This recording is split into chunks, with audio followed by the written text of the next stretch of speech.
Olá, seja bem-vindo a mais um programa Impressões. Hoje nós estamos aqui na Fundação Casa de José Américo, recebendo a jornalista Ruth Avelino, que é a nossa entrevistada dessa edição. Ruth, seja bem-vinda ao Impressões. Obrigada, é um prazer estar aqui nesse programa conversando com você, Cláudia. Estou à sua disposição. Como nós já conversamos um pouco antes de começar o programa, eu já lhe adiantava que vamos falar um pouco sobre a sua história, além também do seu trabalho.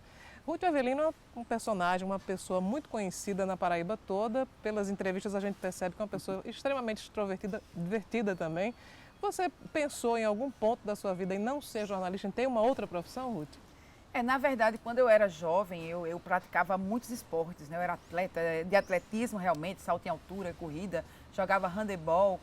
E eu pensei muito em ser professora de educação física, né? Para aprimorar essa coisa da educação física. Eu fui morar em Teresina em 1980 e lá no Liceu Piauiense, onde eu fui estudar, como eu era muito alta, eu era considerada alta, né? Porque na escola era muita gente baixinha. Então os professores me colocaram em todos os times. Era basquete, vôleibol, até esportes que eu nem jogava bem. Mas como eu era alta, tinha o que na época 15 anos, ele falou, você vai entrar em todos os times. Nessa brincadeira, né, de jogar em muitos esportes, alguns que eu não estava qualificada, eu tive um problema simples no joelho, que foi uma entorse, mas que evoluiu para uma rotura de menisco, e aí eu não pude mais praticar esportes. Aí, a partir daí eu desisti. E como eu sempre fui muito falante, eu sempre gostei muito dessa coisa de escrever, aí eu falei, não, eu vou fazer jornalismo. Como não tinha jornalismo lá em Teresina, não tinha faculdade de jornalismo na Universidade Federal do Piauí, aí eu vim fazer aqui em João Pessoa, onde eu já tinha morado, né? De 74 até 80 eu tinha morado aqui. Você nasceu onde? Eu nasci mesmo em Alagoas, numa pequenina cidade chamada Ibateguara, bem pequenininha, ninguém ouviu falar, ninguém conhece. Mas meu pai era caminhoneiro. E meu pai caminhoneiro, ele andava onde ele achava bom, ele saía carregando a gente. Nessa brincadeira eu morei em uns 8 ou 9 estados. Eu tenho 5 irmãos, cada um nasceu num lugar diferente, né? Então, nessa história a gente se mudou demais para muitas cidades. E foi assim, a gente veio morar aqui em 74 a primeira vez, ficamos até 80, fui morar no Piauí, como eu te falei, voltei em 82 para fazer vestibular e estou aqui direto nessa terra que eu amo e que eu adoro, que é a Paraíba. Que experiências você recorda como mais importantes dessa época em que você viajou tanto com sua família? Cláudia, as recordações não são muito boas não, porque a gente era muito pobre, sabe? Uma pobreza danada. E meu pai caminhoneiro, né? Então, ele passava muito tempo fora de casa, 4 meses, 5 meses. Nesse período, a gente ficava sem grana.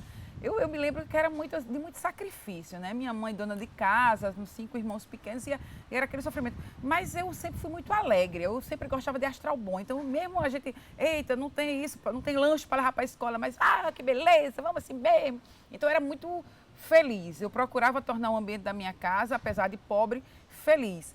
Então, as recordações que eu tenho são essas, assim, de minha mãe um pouco triste, porque não tinha dinheiro para fazer a feira, meus irmãos assim, vamos levantar o astral, minha gente, peraí, vamos embora, vamos brincar, vamos cantar. E assim eu fui levando a vida, né, até que a gente cresce e começa a batalhar.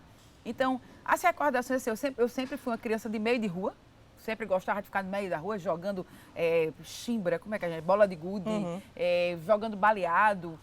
Coisa de pobre mesmo, que mora em bairro periférico e que é maravilhoso, aquela relação com a rua, com as crianças, muito legal. Então a minha recordação é essa, de pobreza, mas de alegria, porque eu sempre busquei ambientes bacanas e fazer a alegria das pessoas. E aí a gente ia para o meio da rua brincar. Então foi uma infância sofrida, mas muito feliz. Você falou sobre a sua vinda para João Pessoa para estudar, para cursar jornalismo na universidade. Hoje o curso de jornalismo ele não é, vamos dizer assim, um curso que tenha glamour, mas melhorou muito o conceito. Naquela época era bem diferente, né? Cláudia, eu vim fazer aqui o vestibular em 82, passei e foi para mim uma loucura, né? Imagina, a vida toda em escola pública, com aquela limitação da escola pública, embora naquela época a escola pública era maravilhosa e está melhorando também, né? Eu tenho muita fé que essa escola volte a ser o que era antes, a escola pública. E chegar na universidade foi uma grande surpresa para mim, lidar com professores como Jomar Muniz de Brito, não é? Como Fausto, como Vilfredo Maldonado, como Carmélio Reinaldo, era uma coisa muito nova para mim, professores muito inovadores. E apesar das dificuldades, assim, o engraçado é que eu falo, meu Deus, será que eu vou conseguir vencer? Porque o Nonato Guedes, eu me lembro que o Nonato Guedes ia fazer palestra lá na Sala Preta, que antigamente tinha a Sala Preta no DAC, que era o Departamento de Artes e Comunicação. E eu ficava, meu Jesus, eu tô pebada, eu não vou conseguir chegar em lugar nenhum, porque esse homem é inteligente demais, eu sou burra. Porque Nonato discorria sobre vários assuntos da política, da economia, eu não entendia de nada. Enfim, mas era tudo muito novo, né? Mas eu gostei, eu achei que o curso foi bom, me ensinou muita coisa e desenvolveu em mim um lado que eu já sabia que tinha, que é o lado da comunicação. Eu gosto de escrever, eu gosto de falar, eu gosto de me expressar e a universidade me ajudou muito. Essa coisa dele ter perdido, né, a validade, o diploma, é uma coisa chata, triste, equivocada, mas que eu amo minha profissão. Eu não me arrependo em momento nenhum de ter feito o curso de comunicação social, não me arrependo nenhum de ter passado quase 20 anos da minha vida, né, da minha vida profissional dentro das redações. Eu acho que foi muito bacana e eu estou como gestora pública agora, mas um dia eu vou sair, obviamente, e espero voltar para as redações também. Não importa se o diploma vale, se não vale. Quando eu fui editora de uma emissora de TV aqui, eu lutei para só entrar na redação quem vinha dos bancos da universidade, porque eu acredito que a universidade é bacana, é importante você fazer o curso de comunicação para você ingressar numa redação, quer seja de rádio, de site, de revista e de TV, seja lá o que for. Mas quando eu fiz a pergunta a respeito da questão de não ter glamour, na verdade, porque houve uma época em que o curso de jornalismo era, inclusive, um pouco marginalizado. Você sofreu esse tipo de preconceito? Não sofri. Eu acho que o curso era se ganhava pouco, sempre se ganhou pouco. O problema é que hoje tem algumas estrelas, que graças a Deus elas estão ganhando muito bem. O jornalista sempre teve salários muito baixos, como ainda hoje é a realidade aqui na Paraíba e no Brasil inteiro, tirando as grandes estrelas da Globo, as grandes estrelas das emissoras aí nacionais, e aqui na Paraíba também algumas cabeças coroadas que também ganham um salário bacana. O resto, quem está no batente, está ganhando um salário muito ruim. E ainda é uma profissão sem glamour, eu ainda acho, sabe? Mas eu acho que é isso mesmo. É sem glamour, mas você é conhecido e você está na luta e você está na batalha, lutando por uma boa informação. Eu só sinto que hoje, né, as pessoas não são mais como eram na minha época. São pouquíssimos jornalistas. E qual é a diferença? Eu acho que naquela época a gente era mais investigativa, a gente ia mais à luta, a gente era mais profundo. Eu acho hoje as coisas mais superficiais. Não tinha WhatsApp, não tinha rede social, não tinha Facebook, nada. O Google. Eu, quando fui repórter, né, da TV Cabo Branco, em 1986, que eu fiz parte do primeiro time da TV, a gente saía engraçado. Meu Deus, eu penso hoje, Jesus, como é que a gente conseguia? Porque não tinha rádio, nem rádio tinha quando eu comecei. Não tinha rádio, não tinha celular, não tinha absolutamente nada, né? E a gente ia para o meio da rua com 3 pautas para executar a pauta se morresse alguém, tivesse qualquer acidente. A gente não sabia, porque a gente não tinha como se comunicar, né? Às vezes eu me lembro que eu saía da redação para ir fazer uma pauta tal, quando eu via, tinha um acidente com um morto. Meu feeling jornalístico dizia, eu não vou fazer essa pauta, eu vou fazer essa, né? Aí você não recebeu muito, até conta e risco. Por minha conta e risco. Eu não vou deixar de fazer, era uma pauta numa escola dos meninos, que era legal, mas aqueles meninos iam estar lá amanhã. E aquele acidente tinha acontecido ali naquele momento, ele não ia acontecer novamente. Então a gente parava e fazia, e depois eu voltava para a redação, fiz isso, ai, graças a Deus. Mas ainda me sentindo insegura, que a gente começou muito novo a fazer televisão aqui. E era uma época em que esse começo era muito experimental, né? Vocês foram a primeira turma e aprenderam fazendo. Exatamente, a gente aprendeu a fazer televisão fazendo. Obviamente que tinha umas pessoas que vieram de fora, dando uma força. O nosso primeiro cinegrafista, o meu, que foi Eduardo, que ainda hoje está aí no batente, mas é o cara que já vinha do Rio, já tinha trabalhado em algumas emissoras, o próprio Cacá Martins, que cuidou da parte técnica, Rubens de Abreu, que era o nosso chefe de reportagem, que tinha vindo de Brasília. Mas a gente era aquela coisa, né? Todo mundo ali aprendendo. Tinha ótimos jornalistas, como o Silvio Osias, como o Erialdo Pereira, que era o nosso editor-geral, mas eles também nunca tinham feito televisão.